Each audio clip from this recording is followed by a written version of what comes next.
দেবাশিস দাসের গল্প স্মরণ বিস্মিত হওয়ার আগে। কণ্ঠে স্বর্ণালী মণ্ডল। একটা লাখ টাকার গল্প। 14 এপ্রিল 2020। তেলেঙ্গানার কান্নাইগুড়ার একটি মস্ত বড় লঙ্কার বাগান। 12 জন পেত সদৃশ মানুষ সন্ধ্যের অন্ধকারে সেখানে একজোট হয়ে বসে আছে। হাতের নাগালে সবাই যার যার বাক্স প্যাটরা, রাস্তার জন্য সামান্য খাওয়া দাওয়ার পানীয় জল গুছিয়ে রেখেছে। পালাতে হবে সবাইকে আজ এখান থেকে। ফিরে যেতে হবে যার যার নিজের ঘরে। উদ্ধার প্রবণতায় সবার চোখ জল করছে কুপির টিমটিমে আলোয়। সবাই এখন দল বেঁধে ঘন অন্ধকার হওয়ার অপেক্ষায়। চেনা পথ ধরে গাছের আড়ালে আড়ালে এই রাতের অন্ধকারেই তারা অনেকটা পথ আজ পেরিয়ে যেতে পারবে।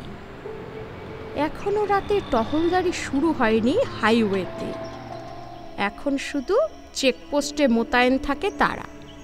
যদিও একটা মাছিও সেখান দিয়ে গলতে পারবে না। কিন্তু সকাল হলেই ওরা সব ছড়িয়ে পড়বে চারদিকে, বেতের লাঠি, বেতের ঢাল হাতে। পলায়নপর দলবদ্ধ তাদের দেখতে পেলেই মেরে পিঠের চামড়া গুটিয়ে দেবে, তারপর তুলে নেবে মস্ত ভ্যানের ভেতর, পাঠিয়ে দেবে জেলখানা সদৃশ্য কোনো কোয়ারেন্টাইন ক্যাম্পে। পরীক্ষা হবে নাকের মুখের লালার, ভাইরাল ইনফেকশন পজিটিভ না নেগেটিভ। ফলাফল যাই হোক, এরপর বন্দি করা হবে সবাইকে কমপক্ষে আরও 14 দিনের জন্য। কুরুক্ষেত্র যুদ্ধ শেষ হয়েছিল 18 দিনে, কিন্তু এই 14 দিনের যুদ্ধ শেষেও কতজন যে জীবিত থাকবে কেউ তা জানে না। অতএব কিছুতেই ধরা দেওয়া চলবে না। তাদের আগের মানুষগুলো বোধহয় আগে ভাগেই তা বুঝতে পেরেছিল। তাই সময় থাকতে থাকতেই যাবতীয় গাড়ি ঘোড়া বন্ধ হওয়ার আগেই ট্রাক চড়ে পালিয়েছে তারা। কিন্তু এখন তো উপায় নেই। এখন তো সবটাই হাঁটা। জামলো সবার সঙ্গে ছুটতে পারবে তো? দলের মধ্যে সেই সবচেয়ে ছোট। রাতের অন্ধকারে হাইওয়ে ধরে যতটা যাওয়া যায় ততটাই লাভ। তারপর ভোরের আলো ফোটার আগেই জঙ্গলের অনেকটা ভেতরে ঢুকে যেতে হবে। তখন 1 ঘন্টার পথ পেরোতে লাগবে 6 ঘন্টা। কারণ গভীর জঙ্গলে সবটাই তো আন্দাজে চলা। জামলো তার মাঝারি সাইজের পুটলিটা শক্ত করে বুকে আঁকড়ে নিয়েছে। তার ভেতর জামা কাপড়ের মধ্যে লুকানো আছে চকের ধনের মতো 1 মুঠো টাকা, যা সে তার ঘরের মানুষদের জন্য নিয়ে যাবে। তার গায়ের 2 জন আছে এই দলে। তাদের হাত ধরেই সে একদিন এখানে এসে পৌঁছেছিল। এখন তাকে শুধু সেই 2 জনের পিছন পিছন ছুটলেই হবে। তবেই পৌঁছে যাবে সে একদিন তার গায়ে। তাই তাদের 2 জনকে সারাটা রাস্তায় 1 মুহূর্তের জন্যও হারালে চলবে না। জামলো মকদম ভারতবর্ষের একজন পরিযায়ী শিশু শ্রমিক। বিজাপুরের জঙ্গলে কাঠপাতা কুড়ুনি আন্দোরাম মকদমের মাত্র 12 বছরের সেই ছোট্ট মেয়েটি। কে যেন তাকে খবর দিয়েছিল কান্নাইগুড়ার ওই মস্ত লঙ্কা বাগানের কথা। বিজাপুরের বাড়িতে সর্বগ্রাসী অভাব গিলে খেতে চায় তাকে, তার গোটা পরিবারকে। কিন্তু বিজাপুর থেকে কান্নাইগুড়া বেরোতে হবে 150 কিলোমিটার পথ। তা হোক, সে একদিন সবার সঙ্গে ট্রাকে চেপে পৌঁছে গিয়েছিল সেখানে, লঙ্কার বাগানে কাজ করতে। কিন্তু এত দূরে কেন জামলো? তাকে শুধুই তোমার আর তোমার ঘরের লোকজনের পেটের খিদের টানে? কিন্তু এখন তো তোমার সত্যি সত্যি খেলার বয়স। সেসব জামলো কিছুই জানে না। সে শুধু একদিন মহল্লার কিছু মানুষের সঙ্গে ঘর ছেড়ে বেরিয়ে পড়েছিল অর্থ উপার্জনে। ভেবেছিল অনেক টাকা রোজগার করে বাবা মাকে সাহায্য করবে, আর তাই কোনো দিকে না তাকিয়ে 1 মাস 1.5 মাস কাজে মজেছিল সে। তারপর হঠাৎ তার কানে ভেসে আসে নতুন এক ভয়ে জাগানো শব্দ, করোনা ভাইরাস, মারণ রোগের বীজ। কার রসায়নাগারে জন্ম নিয়েছে এই মারণ ভাইরাসটি তা নিয়ে কাদা ছোড়াছুড়ি চলছে পৃথিবীর 2 মস্ত মস্ত দেশের ভেতর। শেষ উত্তর কোনো দিনই কেউ জানতে পারবে না। সেই অবসরে মৃত্যু মিছিল শুধু দীর্ঘ থেকে দীর্ঘতর হয়। 1 থেকে 100, 100 থেকে 1000, 1000 থেকে লক্ষ, হয়তো লক্ষ থেকে কোটি। তার জন্মবৃত্তান্ত মারণ ভাইরাসটি শুধু জানে, আর সে এও জানে তাকে সংহার করার মতো মৃত্যুবান আজও পৃথিবী জোড়া মানব সভ্যতার কারোর হাতে নেই। তাই নৃত্য করতে থাকে সে গোটা বিশ্ব জুড়ে। মুখোশ নগরী হয়ে গেছে গোটা পৃথিবী। নাকে মুখে কাপড় চাপা দিয়ে আতঙ্কে দিন গোনে সবাই। কবে সুস্থ হবে এ গ্রহ? আতঙ্কে একদিন বাগানে খাটা শ্রমিকের মস্ত একটা দল ট্রাকে চেপে ফিরে গেল আপন ঘরে। জামলো যায়নি। সেটাই কি তার পাপ? সে ভেবেছিল আরো কটা দিন পার করতে পারলেই 2 মাস হয়ে যাবে তার পরিশ্রমের, আরো বেশি কিছু টাকা পাবে সে তার গরিব পরিজনদের জন্য, তারপর ফিরে যাওয়া। কিন্তু সব সুখ কি সয় মানুষের?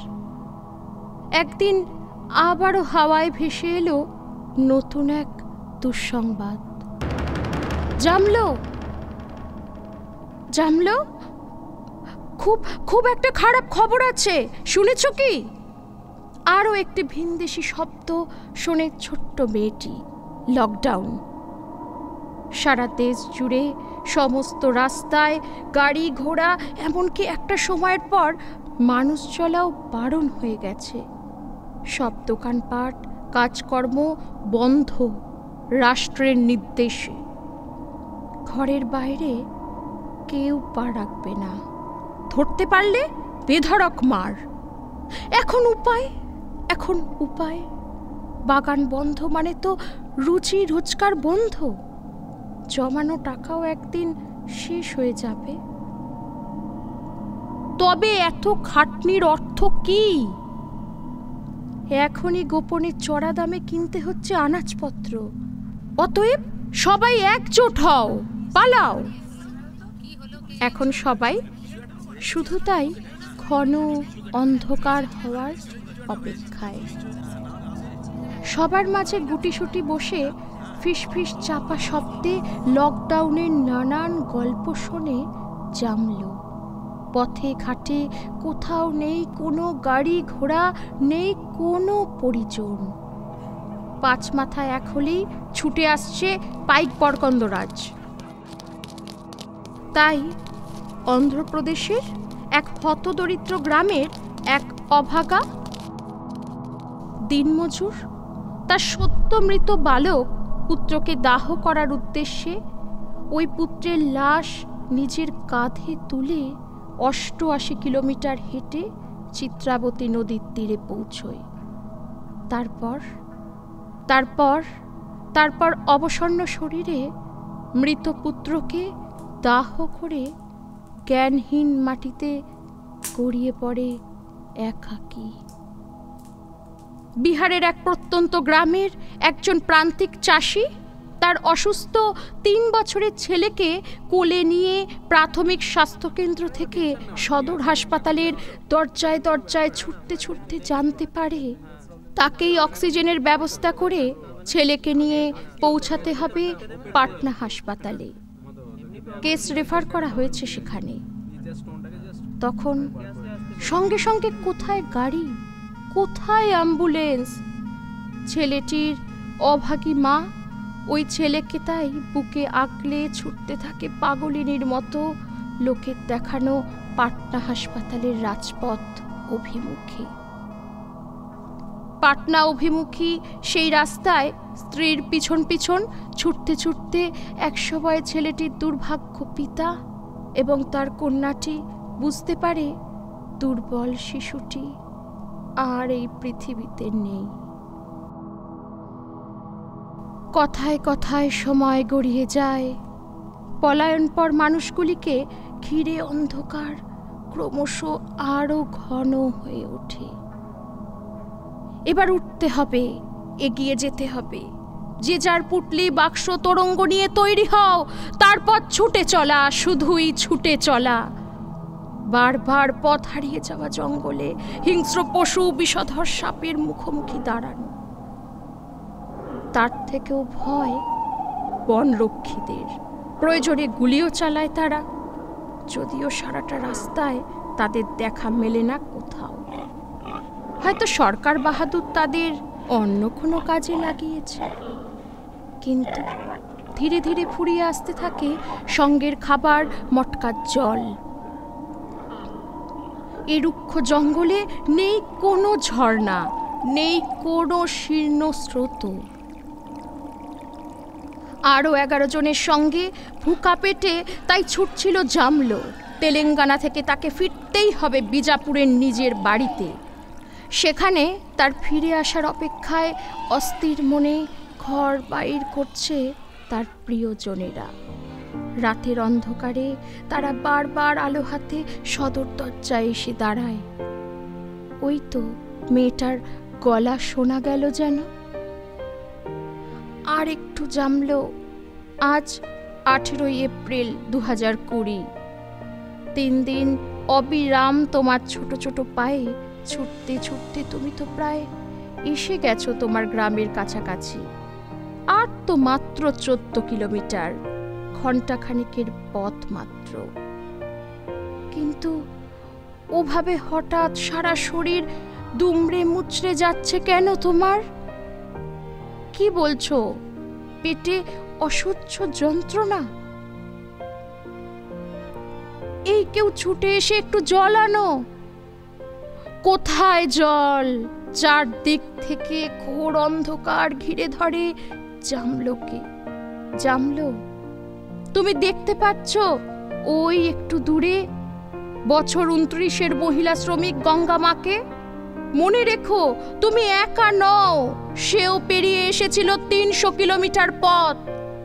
বাকি ছিল আরো 150 কিলোমিটার। বেঙ্গালুরু থেকে তার গ্রাম রায়চুরে তার আর ফেরা হয়নি বছর 39-এর রণবীর সিংহেরও। ক্ষুধার্ত সেও দিল্লি থেকে মধ্যপ্রদেশের নিজের গ্রামে ফিরে যাবে ভেবে বেরিয়ে পড়েছিল। তারপর 200 কিলোমিটার হেঁটে লুটিয়ে পড়ে আগ্রার রাস্তায়। কারণ তোমার মতো তাদের পাকস্থলীতেও তন্ন তন্ন করে খুঁজে পাওয়া যায়নি এক দানা শস্য, 1 চামচ জল। কিন্তু তুমি তো ভাগ্যবতী জামলো। তুমি তো ওদের মতো নও। তুমি তো শেষ অবধি তোমার গন্তব্য, তোমার ঘরে এসে পৌঁছেছ, তোমার প্রিয় মানুষদের মাঝখানে অ্যাম্বুলেন্সে চেপে। আশ্চর্য মা অধ্যুষিত এইসব ভয়াবহ নির্জন পথে ঈশ্বর তোমার জন্য একটা অ্যাম্বুলেন্সও পাঠালেন, যাতে করে তুমি ঘরে ফিরতে পারো। হ্যাঁ, পাঠালেন ঠিকই, কিন্তু বড্ড দেরি করে। তুমি তখন মৃত, প্রাণহীন। জামলো, জামলো, চেয়ে দেখো, এই তোমার গা, এই তোমার ঘর বাড়ি, কত মানুষ ভিড় করে তোমায় দেখতে এসেছে। অকুতভয় তারা, কারণ তারা জেনেছে তোমার মৃত শরীরের নাকের মুখের লালায় বারবার পরীক্ষা করেও খুঁজে পাওয়া যায়নি রাক্ষসী করোনার কোনো পদচিহ্ন। তাই তুমি কখনোই কারোর মৃত্যুর কারণ হবে না। তুমি কি তাদের ঘ্রাণ পাচ্ছ, শুনতে পাচ্ছ? পড়শি গোয়ালে বাঁধা কালো গায়ের হাম্বা রব, তোমার রুগ্না মা তোমার শীতল শরীরের ওপর বারবার ঝাঁপিয়ে পড়ছে। জামলো, তুই কোথায় গেলি? ফিরে আয় মা। কে বলেছে জামলো নেই? ওই তো দুবেনি ছোট্ট সে বুকের ওপর তার একমাত্র পুতুল বউকে চেপে ধরে লাফিয়ে লাফিয়ে এক্কা ধক্কা খেলছে সামনের ওই উঠোনে। ওই তো দূরের কুয়ো থেকে জল ধরে মাথায় মটকা চাপিয়ে সে ছোট্ট ছোট পায়ে এগিয়ে আসছে।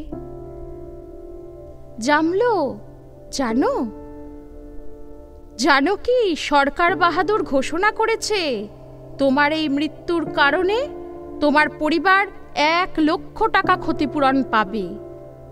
তোমার জীবনের দাম এত টাকা।